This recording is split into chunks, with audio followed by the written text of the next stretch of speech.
This is the Reds POSTCAST, your instant game reaction for the Cincinnati Reds.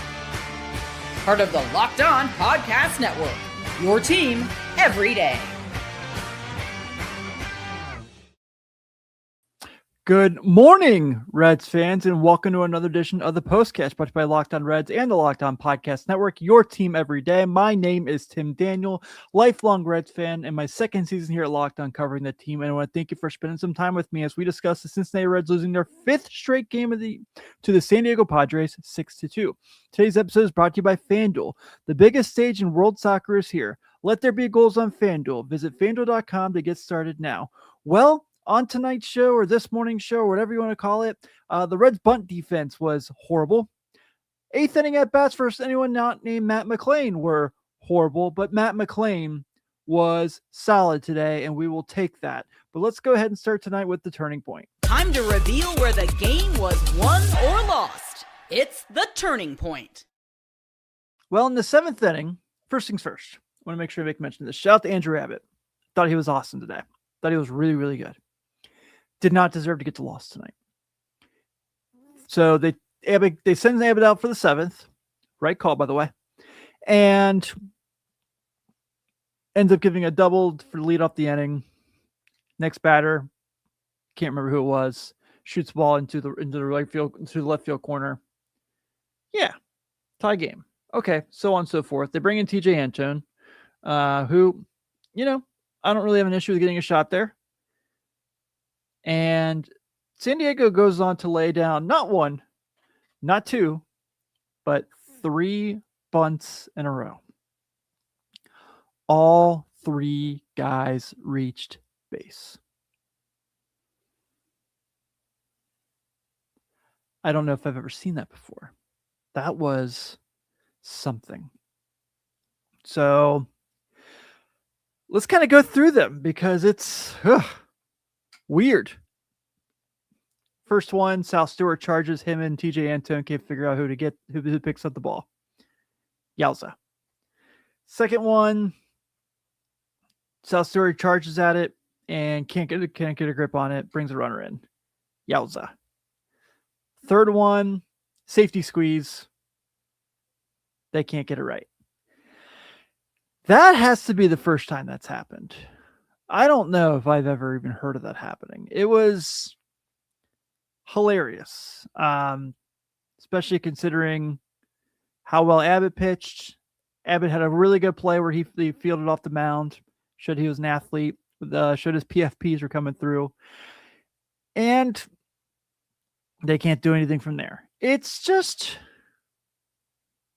I don't know. We're talking about this every day now. Like, this is the fifth straight loss.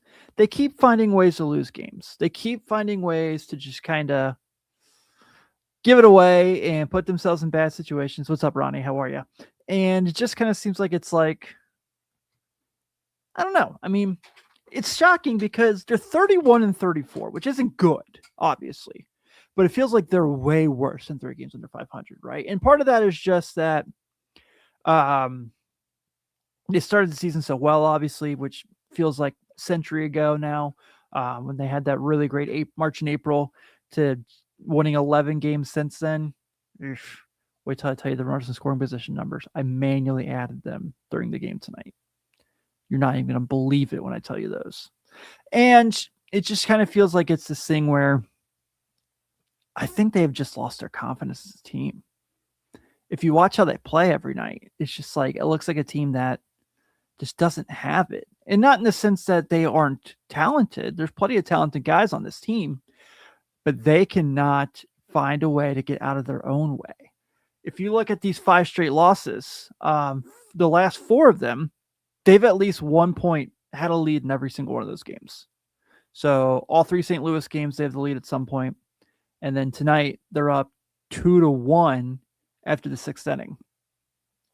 You would think that they could find a way to win those games. And there are things about tonight I liked. I thought Noelvi Marte, creating an opportunity for a run, was awesome. Stole a base, moves to third, goes in on a sac fly. Thought that was great. Obviously, we're going to talk about Matt McLain later. He had an awesome day. One of my favorite at-bats I've seen in a long time. But I don't know. It just feels like it's getting to be Groundhog Day. And I think that's the part where I just don't know how much more of this I can take. So this is their second losing streak of the year in 5 or more games so far. Remember, they lost 8 to start May, and now they've lost these. But as if it wasn't so bad, it got worse. This is what you'll be talking about. So San Diego goes to, as we all know, have the absolute best bullpen in baseball. And they go to their setup man. Let me pull this up real quick. Jason Adam, who has the most awkward delivery I've ever seen. It almost has like a hitch in it when he throws it, and it comes from his from his ear. It was weird. And the Reds put up 3 immensely non-competitive at-bats there. One very, very good at-bat. One very good at-bat from McLain. But Gino comes up, swings at nothing in the zone. Not even close. Then Noelvi Marte comes up, swings at nothing in the zone. Not even close. Tyler Stevenson comes up, strikes out, swinging out of the zone, but at least it was close in the zone, right? It wasn't like it was like super, like the first 2 at-bats were completely embarrassing. In between that, of course, the meat of that is Matt McLain's really, really good at-bat where he wins 3 ABS challenges. Unfortunately, ABS challenges don't count on the record. But those 3 at-bats there were just like a metaphor of what this team is right now. Because if you look at their numbers realistically, if you go down the line, if you just look at the box score of all these games, they're getting hits. Of all the guys who got an at-bat for the Reds tonight, only 2 guys did not get a hit. Spencer Steer, he pinch hit, not going to hold that against him, and Eugenio Suarez. Everyone else had at least 1 hit tonight. I don't know what more you can ask for in that circumstance. And look, I mentioned it. So tonight, they were 1 for 7 with runners in scoring position. They left 9 on base. I'm going to say this, and you guys might puke. In the month of June, the Cincinnati Reds are 6 for 52 as a team with runners in scoring position. I'm going to repeat that. The Reds are 6 for 52 on the month of June with runners in scoring position.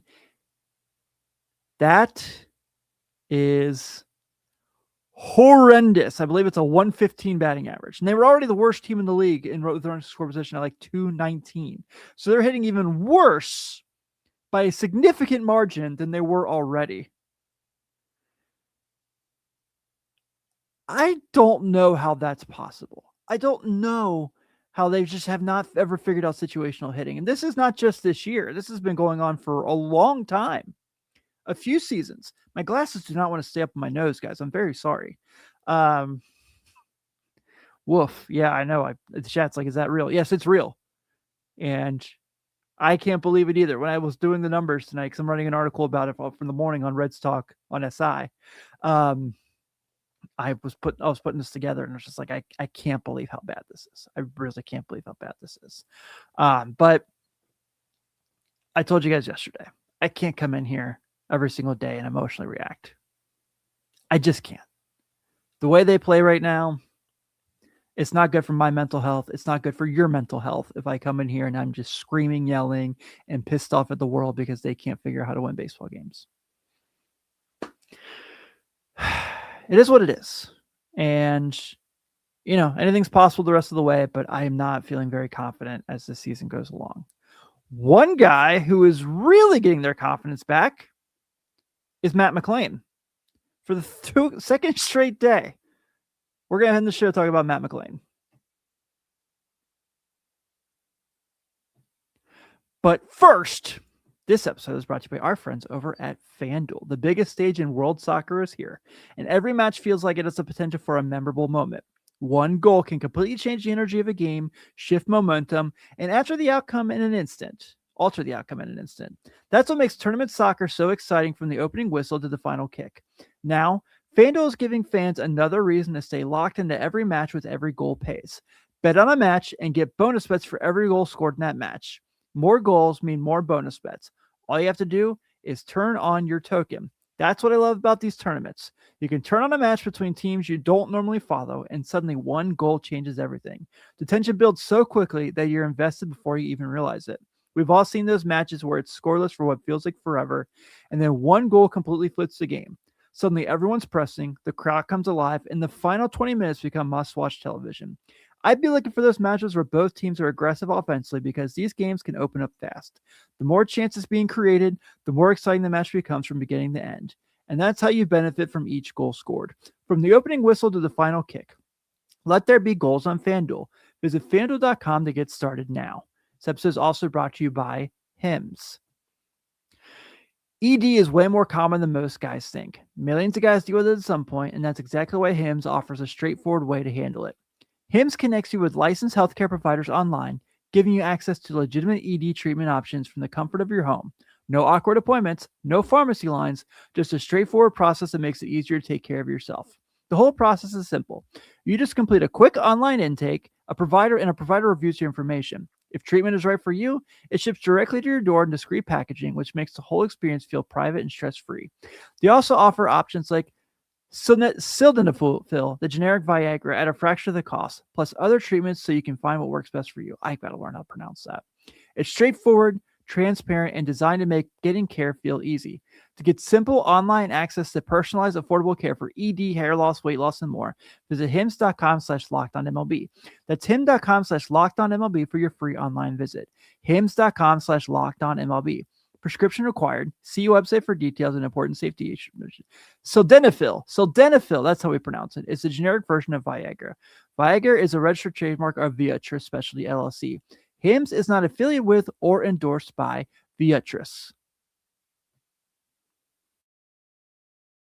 Hey, it's Mike and John from Locked On Angels. We wanted to talk to you about something that's important, and that's your family. I've been married a few years now, and my wife and I have a 1-year-old, and we're always thinking about his future. Who's he going to become? How can we help? And what ways can we make sure his future is secure? Yeah, I'm in a different season. I'm married. I have 3 young adult kids, and lately I've been thinking a lot about how to make sure my family's taken care of in the long term. This is why life insurance matters, not because it solves everything, but because it helps provide financial security for the people you love the most. And that's where Ethos comes in. Ethos makes getting life insurance fast and easy, 100% online. You can get a quote in seconds, apply in minutes, and even get same-day coverage, and there's no medical exam. You just answer a few simple health questions online, and you can get up to $3 million in coverage. Some policies are as low as $30 a month. So take 10 minutes to get covered today with life insurance through Ethos. Get your free quote at ethos.com/lockedonmlb. That's ethos.com/lockedonmlb. Get up to $3 million in coverage in as little as 10 minutes at ethos.com/lockedonmlb. Application times may vary. Rates may vary.